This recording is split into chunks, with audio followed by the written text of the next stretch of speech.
আসসালামু আলাইকুম, বিসমিল্লাহির রহমানির রহিম। আজকে আমি আপনাদের সাথে শেয়ার করব লোভনীয় স্বাদে গরুর মাংস দিয়ে বুটের ডাল আমি যেভাবে রান্না করি সেই রেসিপিটা। এখানে আমি 150 গ্রাম বুটের ডাল নিয়েছি। এটা আমি পানি দিয়ে ভিজিয়ে রেখেছিলাম প্রায় 2 ঘন্টা। এটা দেখেন অনেকটাই পরিমাণে বেড়ে গেছে। আর আমি গরুর মাংস এখানে নিয়েছি 700 থেকে 800 গ্রামের মতো। আপনারা আপনাদের পরিমাণ মতন গরুর মাংস ডাল এভাবে অনুপাতে নিয়ে নেবেন। এখন আমি একটি কড়াইতে সরিষার তেল দিয়ে দিলাম 3 টেবিল চামচের মতো। দিয়ে দিচ্ছি পেঁয়াজ কুচি প্রায় 1 কাপ। এখান থেকে আমরা কিছুটা পেঁয়াজ বেরেস্তা করে উঠিয়ে রাখবো, রান্নাতে শেষে ব্যবহার করব। আর বাকি পেঁয়াজে রান্না করব। পেঁয়াজটার মধ্যে আমি দিয়ে দিচ্ছি 2টা দারচিনি, 2টা এলাচ, 5টা মুখ ফেটে ফাটিয়ে রাখা এলাচ।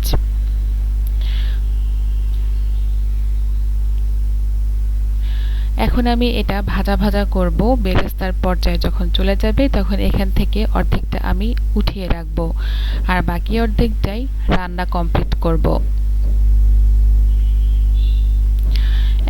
এখন আমি আমার পরিমাণ মতো এখান থেকে উঠিয়ে রাখছি। যদি আপনি গরম মশলা দিয়ে ভাজা এই পেঁয়াজ বেরেস্তা পরবর্তীতে ব্যবহার করেন তরকারিতে, তাহলে খুব সুন্দর একটা ফ্লেভার অ্যাড করে। এখন আমি এই পেঁয়াজটা যেন পুড়ে না যায় এর জন্য আমি এখানে একটু পানি দিয়ে দিচ্ছি।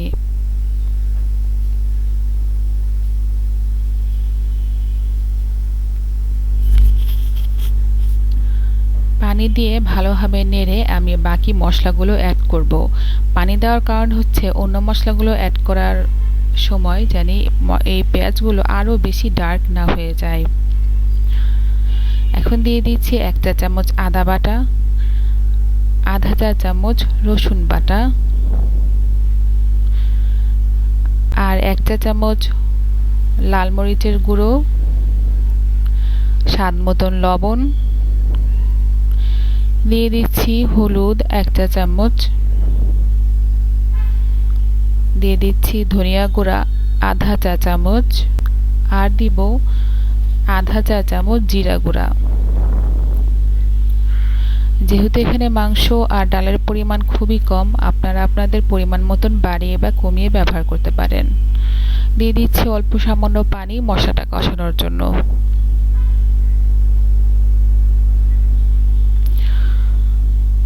মশলাটা খুব ভালোভাবে কষে গেলে এখানে আমি রাঁধুনি যে গরম মশলা গুঁড়োটা পাওয়া যায় এখানে দিয়ে দিচ্ছি আধা চা চামচের মতো। এই মশলাটা, এই গুঁড়া মশলাটা ব্যবহার করলে রান্নায় একটা আলাদা রকমের স্বাদ চলে আসে। ঘরের গরম মশলা বাইরের গরম মশলা কিন্তু এক টেস্ট আনে না। বাইরের গরম মশলা দিয়ে দেখবেন এক ধরনের টেস্ট হয়, আর ঘরে বানানো গরম মশলা দিয়ে তৈরি করলে কিন্তু অন্য ধরনের টেস্ট হবে। তবে আমি এই গরম মশলা দিয়ে এই বুটের ডাল রান্নাটা খুব প্রেফার করি, এর জন্য আমি এটা দিয়ে দিলাম। আর এখানে মাংসগুলো আমি দিয়ে দিচ্ছি, মশলার মধ্যে খুব ভালোভাবে মাখিয়ে নিচ্ছি। আর মাংসটা একটু ভালোভাবে কষানোর জন্য হালকা করে একটু পানি দিয়ে দিলাম। আমরা ডালটা কিছুটা পরে অ্যাড করব, কারণ হচ্ছে ডালটা আমরা ভিজিয়ে রেখেছিলাম, তখন কিন্তু অনেকটা পরিমাণ ডালটা ফুলে গেছে এবং এটা বেশিক্ষণ সময় নেবে না সেদ্ধ হতে। এর জন্য মাংসটা যখন দেখা যায় যে 30 থেকে 35% সেদ্ধ হয়ে যাবে তখন কিন্তু আমরা ডালটা অ্যাড করব। আর আমি এখানে মাংসগুলো খুব ছোট ছোট করে কেটে নিয়েছি, অনেকটা আমরা যেই তেহারি রান্না করি সেই অনুপাতে। আমি আরও 150 ml এর যে কাপ, সেই কাপের 2 কাপ পানি এখানে অ্যাড করে দিচ্ছি। অ্যাড করে দিয়ে একটু ভালোভাবে নাড়া দিয়ে আমি ঢাকা দিয়ে রাখবো প্রায় 5 থেকে 10 মিনিট। 10 মিনিট রাখলেই ভালো, কারণ মাংসটা আমরা ভালোভাবে কুক করতে চাচ্ছি। এখন আমি ঢাকা দিয়ে রাখলাম, চুলার আঁচটা কমিয়ে রাখলাম, প্রায় 10 মিনিট অপেক্ষা করব। 10 মিনিট পরে দেখেন ঝোলটা একদমই শুকিয়ে গেছে, মাংসটা খুব ভালোভাবে কষানো হয়ে গেছে। এক্ষেত্রে মাংসটা কিন্তু 30 থেকে 35% সেদ্ধ হয়ে গেছে। এখন আমি দিয়ে দিচ্ছি বুটের ডালগুলো। বুটের ডাল কিন্তু একেবারে ভাঙা ভাঙা হয়ে গেলে মাংসের সাথে খেতে ভালো লাগে না, এমন পর্যায়ে থাকতে হবে যেন ডালটা সেদ্ধ হয় কিন্তু একেবারে ভেঙে না যায়। এখন আমি ডালটা মাংসের সাথে খুব ভালোভাবে মাখিয়ে নিচ্ছি। দিয়ে দিচ্ছি এরকম সাইজের একটা মগের 2 মগ পানি। আপনারা এখানে 250 ml এর যে কাপ, সেই কাপের প্রায় 2.5 কাপ পানি অ্যাড করতে পারেন। কম মাংস কিন্তু সেদ্ধ হতে বেশি সময় লাগে, এটা সবসময় আমাদের রাঁধুনিদের মনে রাখতে হবে। এখন ঢাকা দিয়ে রেখেছিলাম অনেকক্ষণ, প্রায় 20 মিনিটের মতো আস্তে আঁচে আমি রেখেছিলাম। চুলার আঁচটা কমানো ছিল। এখন আমি দেখে নিব ডালটা সেদ্ধ হয়েছে কিনা। হ্যাঁ, ডালটা একেবারে সেদ্ধ হয়ে গেছে, কিন্তু একেবারে ভেঙে যায়নি।